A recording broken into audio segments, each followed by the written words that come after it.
Greetings from the Commissionerate of Collegiate Education, Andhra Pradesh, and welcome to you all for the today's session on time of supply of goods and services under GST topic. Myself, Vatsu Satish, lecturer in commerce, SVC Government Degree College, Sulurpeda, Nellore district, Andhra Pradesh. So in this lecture, you will going to be understand the meaning of supply under GST, composite and mixed supply, time of supply of goods and services, determination of time of supply under GST, some basic illustrations, and determination of time of supply under changes of rates of GST. So, so GST is levied on supply of goods and services. Supply covers wide range of transactions of goods and services. It may be a sale, it may be a transfer of goods and services, it may be a barter of goods or rental carrying, etc. These are carried out in the business for the consideration or furtherance of business. If supply of goods and services carried out within the state, then CGST and SGST applied on this transaction, as you already know in the GST basic concept, and supply of goods and services different states. Suppose if supply of goods and services carried out among two states, then IGST is applicable. IGST stands for Integrated Goods and Services Tax. GST will not be applicable on supply of goods and services which are exempted and the same goods notified by the government.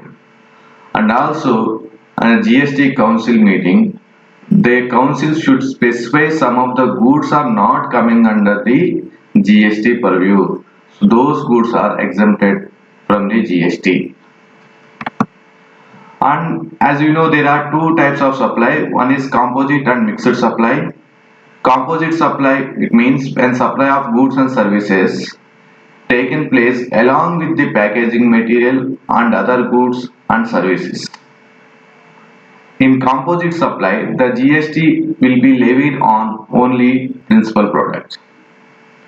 For example, when you're buying a mobile phone, so along with mobile phone, you will get charger, earphone, and instruction material, and package box, or pouch, or screen guard.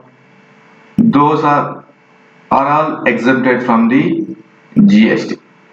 Here you will be levied only on mobile phone, the cost of the mobile phone. Then it will be charged GST rate on the mobile phone. As like air conditioner with installation services. Same, while purchasing air conditioner, you will pay GST only the principal product, that is called as air conditioner. You won't be pay any installation services for fixing the AC or whatever may be. So here in this composite supply, you are paying GST on only principal products. Hope you understand. Mixed supply. It means when supply of goods and services taken place along with other goods which are not related but single price is produced on the same supply. For example, dry foods, sweet boxes containing different flavors, chocolates and fruit juices when supplied for the same price. So you might aware of this, like when you go to the supermarket, you try to pick up the dry fruits packet. So different dry fruits containing a single packet and price is fixed on that all dry fruits. But when you look at the different dry fruit prices, those are different. Some may be high, some may be low. But when you club together, then it will be priced for only single product. But here in a mixed supply, the GST rate will be little bit high compared to the composite supply. Here, why time of supply under GST is important? Because when GST liability has to pay by the supplier, he need to know when the time of when the supply of goods and services happened to the recipient. Or if recipient has to pay GST liability, he must aware that when goods and services are received, when payment has made, he must look at all the time factor. Then he is able to pay the GST liability. Here, time of supply is that point in time when liability of GST in relation to a particular goods and services are triggered. Once the liability of GST arises, the payment of GST liability need to be paid by the following month. Here are some important factors to be considered before going the time determination of goods and services. Issue of invoice. This is important factor everyone must understand. In case of goods, the time limit of issue of invoice on the supply of goods and services under GST as follows. Here, invoice may be issued where the supply involves movement of goods and services and delivery of goods or making availability of goods to the recipient. So in this situation, the supplier must issue the invoice to the recipient.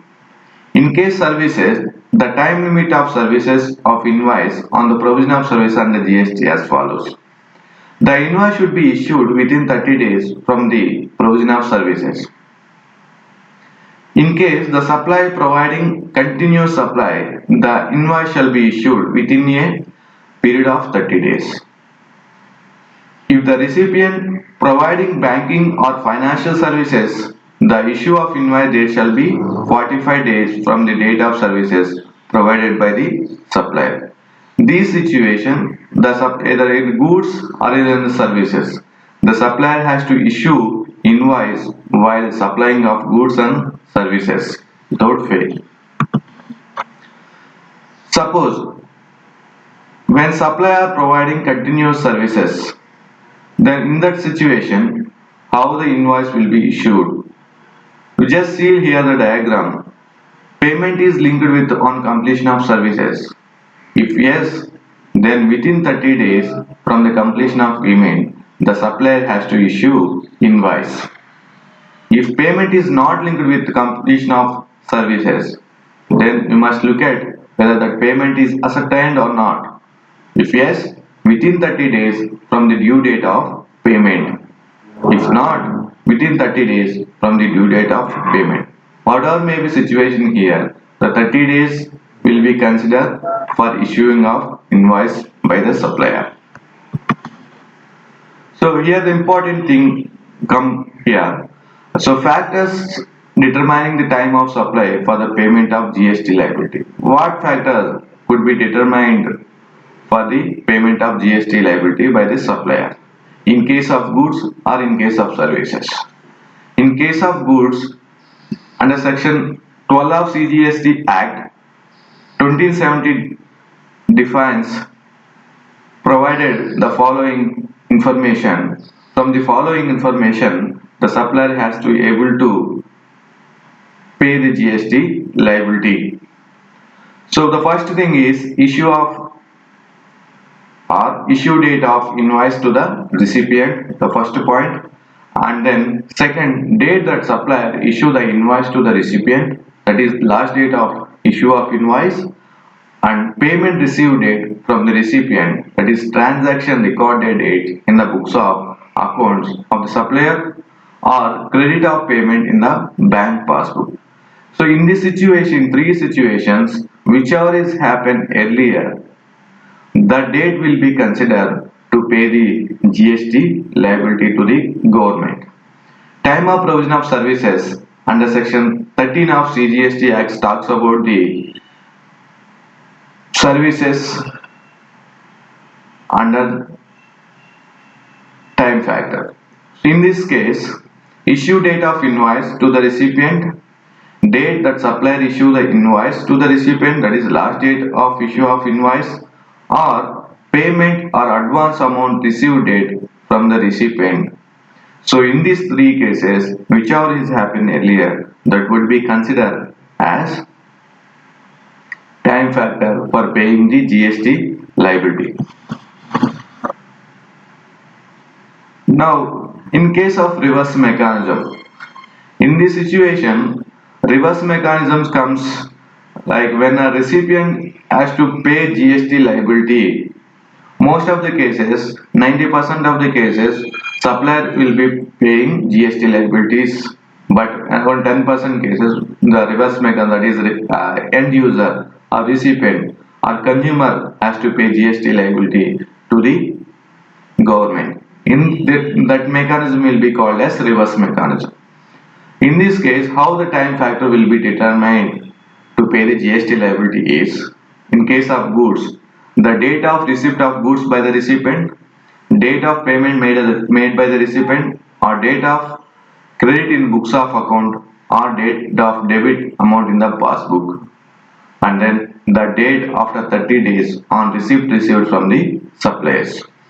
So the above three situation, so whichever happens earlier, the date would be considered for paying the GST liability by the recipient. In case of services, date of payment made by the recipient or date of credit in the books of account, date of debit amount in the passbook. The date after 60 days on receipt received from the suppliers.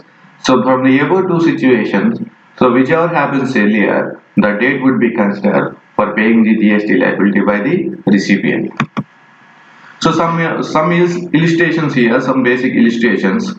We look at here Balaji Limited of Tirupati sent goods to Charminar Place of Hyderabad on 31st July 2020. Here this is interstate transaction, then IGST is applicable. Here the supply involves movement of goods. The invoice should be issued on or before 31st July 2020. But due to technical issue, the company unable to provide the invoice. But Balaji Limited issue invoice 1st August 2020. Now here you can look at here date of issue of invoice. You just see 1st August 2020 and time limit for issue of invoice 31st July 2020 and payment received, that is when the receiver receives the invoice, then he has to pay payment. Now there is no payment here date here in the problem. So here two dates, one is 1st August 2020 and 31st July 2020. So whichever date comes earlier, then 31st July 2020 will becomes earlier. Then hence the date of supply of goods is 31st July 2020. So Vision Limited of Hyderabad provides services to SV Computers Limited of Tirupati on 5th May 2020. The invoice was issued on 4th June 2020. SV Computer Limited made a payment on 30th May 2020 through UPI payment. In this situation, the company issued invoice on time, hence the time of provision of services determined as earliest from the following. Time of supply of services is date of issue of invoice, payment received date by the supplier. So when date of issue of invoice, that is 4th June 2020, payment received date by supplier, you can see 30th May 2020. So what date happened early, that is 30th May 2020 is the earlier date. So the date would be considered as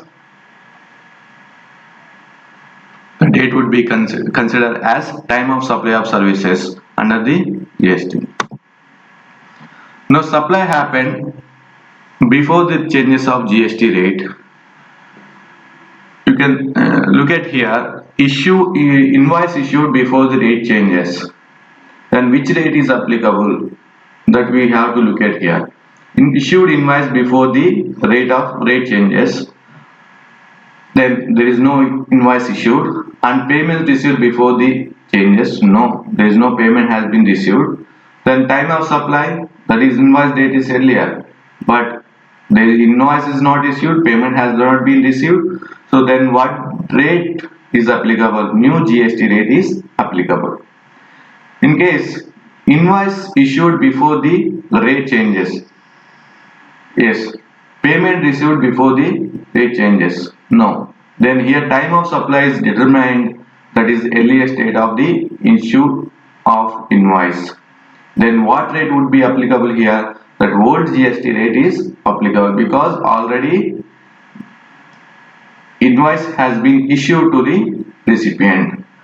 Now third case we can look at, invoice has not been issued before the rate changes, but payment has been received before the rate changes.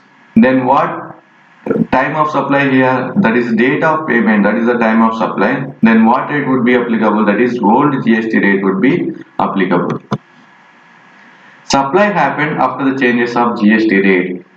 Invoice issued before the rate changes, S. Payment received before the changes. Why is the time of supply invoice date is earlier, that is old GST rate is applicable. And second one is issue invoice before the rate changes, yes. Payment received before the changes, no. Time of supply, date of payment received, then new GST rate will be applicable. Invoice issued before the rate changes, no. Payment received before the rate changes, yes. Then what is the time of supply? Invoice issue date. Obviously the new GST rate would be applicable. So this, when come to the summary of this session, we can able to understand that time of supply is different for each different case. Invoice issue date and payment date were important factor to determine the time of supply under GST. Also, liability of GST triggered on the basis of time of supply of goods and services. Hope you enjoyed this session.